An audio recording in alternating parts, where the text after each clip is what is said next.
안녕하세요 여러분, 써뉴쌤이에요. 일상생활 및 개인활동 지원 문제풀이 두 번째 시간입니다.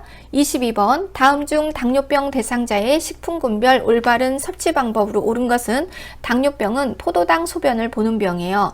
우리 공복의 혈당은 80에서 110까지를 정상으로 보고 있는데 당뇨병이 있는 환자들은 이 정상 수치를 자기 뜻대로 유지하지를 못하는 환자를 말합니다. 그래서 당뇨병이 있으면 굶어도 고혈당에 빠지고 먹어도 저혈당에 빠지는 증상을 겪게 돼요.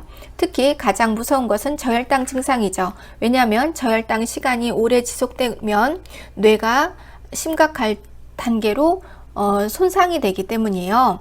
왜냐하면 뇌라는 장기는 유일하게 포도당만을 영양분으로 쓰기 때문이죠. 그래서 저혈당 쇼크가 왔을 때 최대한 빨리 의식을 차리게 해서 단순당을 제공해야 되는 이유는 뇌를 살리기 위해서입니다. 정답은 4번 저혈당 증상이 있으면 단순당을 제공한다. 하지만 제공할 때는 조건이 따라요. 의식이 있어야 되고 스스로 삼키고 뱉을 수 있어야 먹을 수 있어요.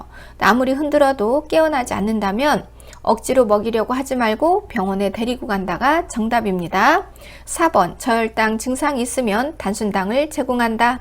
23번 당뇨병 대상자의 식품군별 올바른 섭취 방법으로 옳은 것은 당뇨병 환자는 온몸에서 포도당이 흘러내리는 사람들이에요. 그러니까 평소에는 달달한 것을 줄이고 저혈당 쇼크에 빠졌을 때는 먹어도 된다고 했어요. 그러니까 5번에 주스보다는 생과일로 먹는 게 좋다. 그렇죠. 생과일이 덜 달기 때문이죠. 그래서 정답은 과일 주스보다는 생과일 형태로 섭취한다. 아무래도 갈아버리면 당도가 올라가기 때문이죠.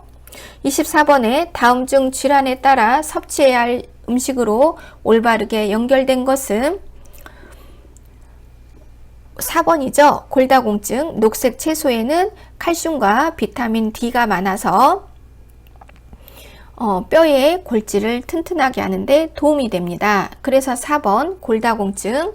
그래서 골다공증에 가장 좋은 채소는 뭐니 해도 무청이라고 할 수 있어요. 더군다나 무청을 말린다 그러면 무청 안에는 비타민이 더 증가하게 되는데 그 중에서도 비타민 D가 증가하고 칼슘이 몇 배로 증가하게 되죠. 그래서 말린 무청 아주 좋은 음식입니다. 특히 골다공증에 좋습니다.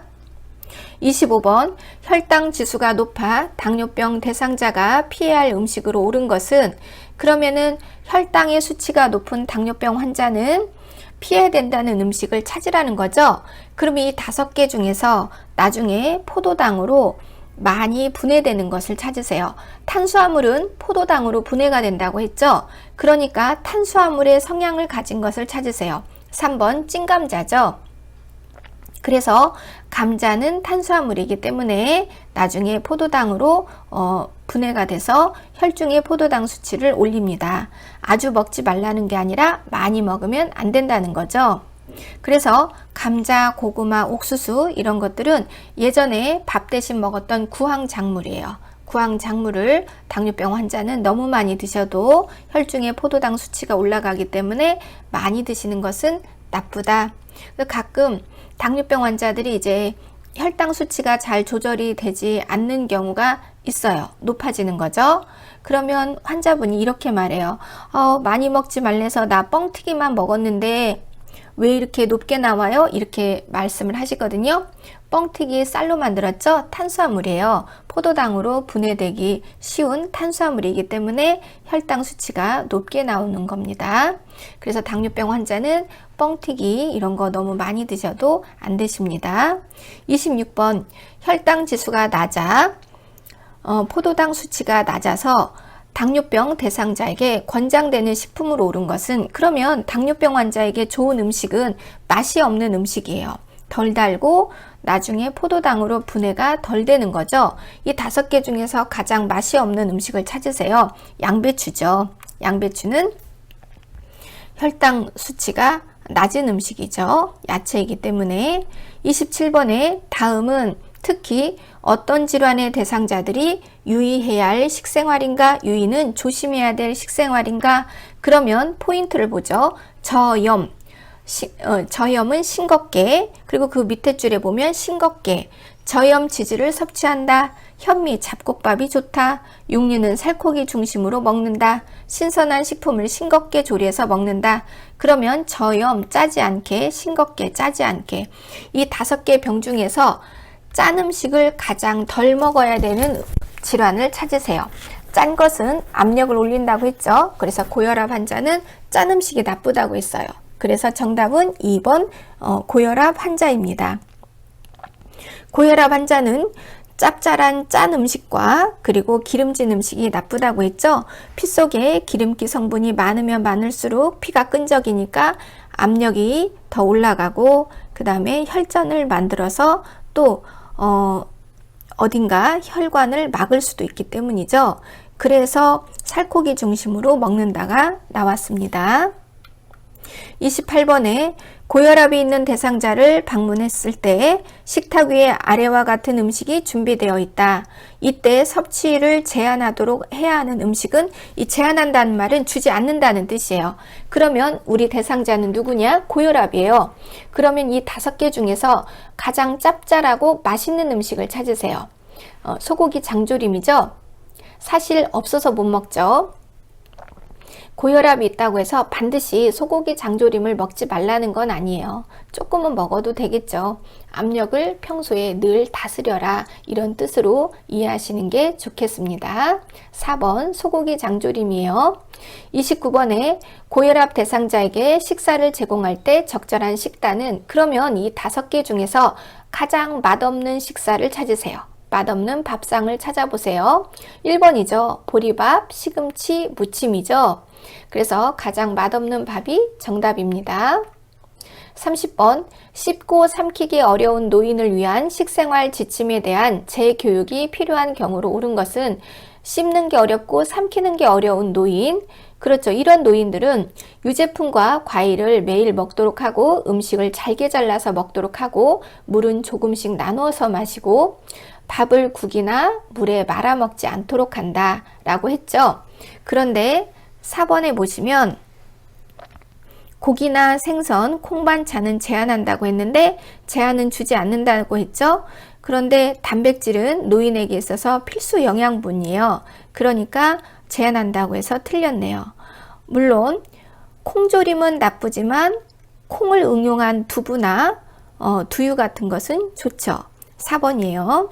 31번, 씹고 삼키기 어려운 노인 식사 시 주의사항을 잘 지키지 않는 것은, 2번이죠. 밥을 국이나 물에 말아 먹는 것은 나쁘다고 합니다. 왜냐하면 소화 효소가 씻겨 내려가고, 그리고 살에가 더 잘 걸리기 때문이죠. 하지만 실제로는 많은 어르신들이 밥을 국이나 물에 말아서 드십니다. 그런데 저도 말아 먹는 거를 좋아합니다. 자, 씹고 삼키기 어려운 노인의 식사는 작은 숟가락을 사용하고, 유제품은 떠먹는 형태를 선택하고, 과일은 숟가락으로 긁어 먹도록 하고, 떡은 잘게 잘라 꼭꼭 씹어 먹도록 한다. 32번, 변비 대상자를 위한 식사 원칙으로 옳은 것은, 그러면 변비 환자의 그날의 고민은 내가 오늘 똥을 싸느냐 못 싸느냐죠. 그러면 이 5개 중에서 똥을 잘 싸는 것을 찾으세요. 5번이죠. 해조류를 많이 먹는다. 김, 미역, 다시마, 똥 싸는데 도움이 되죠. 그리고 도정을 많이 한 음식이 아니라 도정을 덜 거친 섬유질이 많은 통곡식이 좋다고 했어요. 그래서 정답은 해조류를 많이 섭취한다입니다.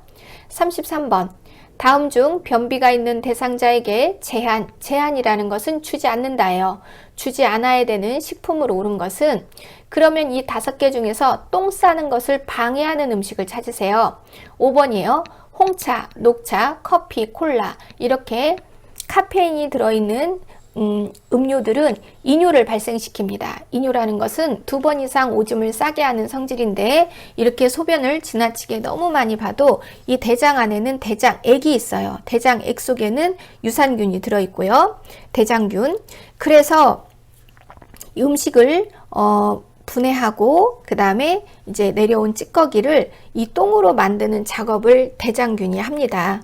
그런데 이제 이 오줌을 너무 많이 싸면 대장액이 다 빠져나가 버려요. 그래서 대장 안에 똥이 딱딱하게 똥만 남게 되는 거죠. 그래서 변비를 더 촉진하는 음료인 거예요. 그래서 이뇨 성분이 많이 들어있는 음료는 변비 환자에게는 오히려 나쁘다. 커피, 콜라, 홍차, 녹차 변비 환자에게는 많이 먹지 않도록 한다. 정답은 5번 홍차와 녹차, 이뇨 성분이 들어있는 음료입니다. 그리고 홍차, 녹차는 어떤 환자에게도 그다지 좋지 않냐면 골다공증이 있는 환자에게도 좋지 않아요. 왜냐하면 이 이뇨를 발생시키는 이런 음료를 먹고 오줌을 쌀 때 이 칼슘이 더 많이 빠져나가기 때문이죠. 그래서 골다공증 있는 환자와 그 다음에 빈혈이 있어서 철분제를 먹는 환자가 있어요. 철분제를 먹는 환자도 특히 이 홍차, 녹차를 드시면은 이 철분이 흡수되는 것을 방해합니다. 그래서 그런 경우에는 홍차, 녹차를 제한하죠.